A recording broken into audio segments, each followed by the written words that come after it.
अभिषेक मिश्रा उर्फ आदि कर्ता नारायण दास, जो उड़ीसा का मूल निवासी है और यहाँ करीब 3 वर्ष से रह रहा है। इसकी उम्र करीब 29 साल है।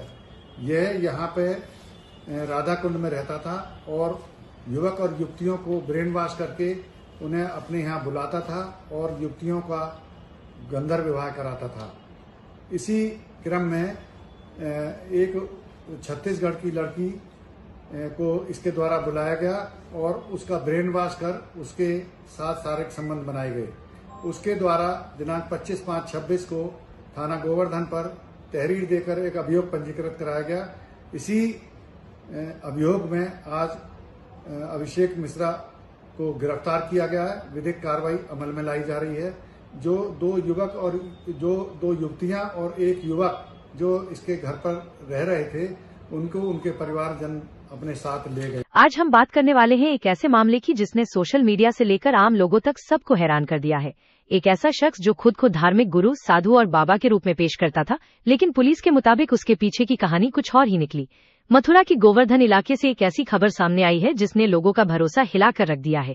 पुलिस ने अभिषेक मिश्रा नाम के एक व्यक्ति को गिरफ्तार किया है जो IIT रुड़की से मैकेनिकल इंजीनियरिंग कर चुका था और बाद में अपना नाम बदलकर आदिकर्ता नारायण दास रखकर बाबा के रूप में रह रहा था। पुलिस और मीडिया रिपोर्ट्स के मुताबिक उस पर आरोप है कि वो नौजवान लड़कियों और लड़कों को अपने प्रभाव में लेता था, उनका ब्रेन वॉश करता था और फिर उनका शोषण करता था। दोस्तों सोचिए, जहां एक तरफ लोग IIT जैसे बड़े संस्थान में पढ़ाई करने को सपना समझते हैं, वहीं दूसरी तरफ एक IIT ग्रेजुएट पर इतने संगीन आरोप लगना बहुत बड़े सवाल खड़े करता है। पुलिस के मुताबिक आरोपी ने सोशल मीडिया और ऑनलाइन प्रवचन का इस्तेमाल करके कई लोगों से संपर्क बनाया, धीरे धीरे उनका भरोसा जीता और फिर उन्हें अपने प्रभाव में लेना शुरू किया। आरोप है कि वो खास तौर पर पढ़ लिखी और जवान महिलाओं को टारगेट करता था। रिपोर्ट्स के मुताबिक कुछ लोगों का कहना है कि आरोपियों ने ये यकीन दिलाता था कि वो एक आध्यात्मिक मार्गदर्शक है और उनकी जिंदगी को बेहतर बना सकता है। ये है कि पुलिस के मुताबिक आरोपी कुछ नौजवान लड़कों और लड़कियों का सो कॉल्ड गांधर्व विवाह करवाता था। इस विवाह को वो धार्मिक और आध्यात्मिक रूप देकर पेश करता था।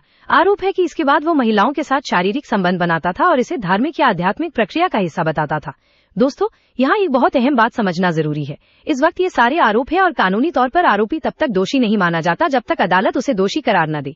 पुलिस जांच कर रही है और अदालत में सबूत पेश किए जाएंगे। लेकिन अगर पुलिस के आरोप सही साबित होते हैं तो ये सिर्फ एक क्रिमिनल केस नहीं बल्कि भरोसे के साथ धोखे का मामला भी है। मीडिया रिपोर्ट्स के मुताबिक एक नर्सिंग स्टूडेंट ने भी आरोपी पर गंभीर आरोप लगाए हैं। शिकायत में कहा गया कि उसके साथ धोखा, ब्लैकमेल और शारीरिक शोषण हुआ। पुलिस ने मामला दर्ज करके जांच शुरू की और फिर आरोपी को गिरफ्तार कर लिया। पुलिस के मुताबिक जब आरोपी के घर पर छापा मारा गया तो वहां से 2 युवा महिलाओं और एक युवा पुरुष को भी निकाला गया जो उसके प्रभाव में बताए जा रहे हैं। पुलिस ने उन्हें सुरक्षित उनके परिवारों के हवाले कर दिया। अब सवाल ये उठता है कि आखिर लोग ऐसे जाल में फंसते क्यों हैं? इसका जवाब सिर्फ धर्म या अंधविश्वास में नहीं छुपा। कई बार लोग जिंदगी की परेशानियों, तन्हाई, डिप्रेशन, इमोशनल सपोर्ट की कमी या करियर प्रेशर की वजह से किसी ऐसे व्यक्ति पर भरोसा कर लेते हैं जो उन्हें उम्मीद और सहारा देता नजर आए। इसी भरोसे का कुछ लोग गलत फायदा उठाते हैं। जब कोई व्यक्ति खुद को गुरु, बाबा, स्पिरिचुअल लीडर या लाइफ कोच के रूप में पेश करता है तो लोग उसकी बातों को सच मान लेते हैं। अगर सामने वाला पढ़ा लिखा हो, अच्छी कम्युनिकेशन रखता हो और साइकोलॉजी समझता हो तो उसका प्रभाव और भी ज्यादा हो सकता है।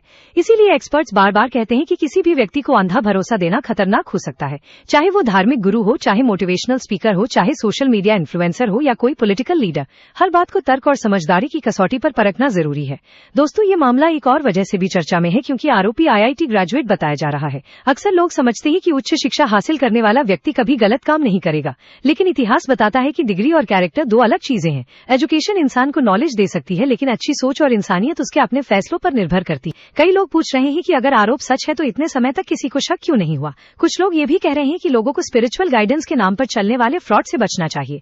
अब देखना ये होगा कि पुलिस की आगे की जांच में और क्या खुलासे होते हैं। क्या और पीड़ित सामने आएंगे? क्या आरोपी के नेटवर्क के बारे में नए तथ्य सामने आएंगे? क्या डिजिटल डिवाइसेज और बैंक रिकॉर्ड से और जानकारी मिलेगी? इन सब सवालों का जवाब आने वाले दिनों में मिल सकता है। फिलहाल पुलिस जांच जारी है और कानूनी प्रक्रिया अपना काम कर रही है। आपकी इस मामले पर क्या राय है? क्या सोशल मीडिया और ऑनलाइन स्पिरिचुअल इन्फ्लुएंसर्स की मॉनिटरिंग और सख्त होनी चाहिए? क्या लोगों को ऐसे गुरु पर भरोसा करने से पहले ज्यादा सतर्क रहना चाहिए?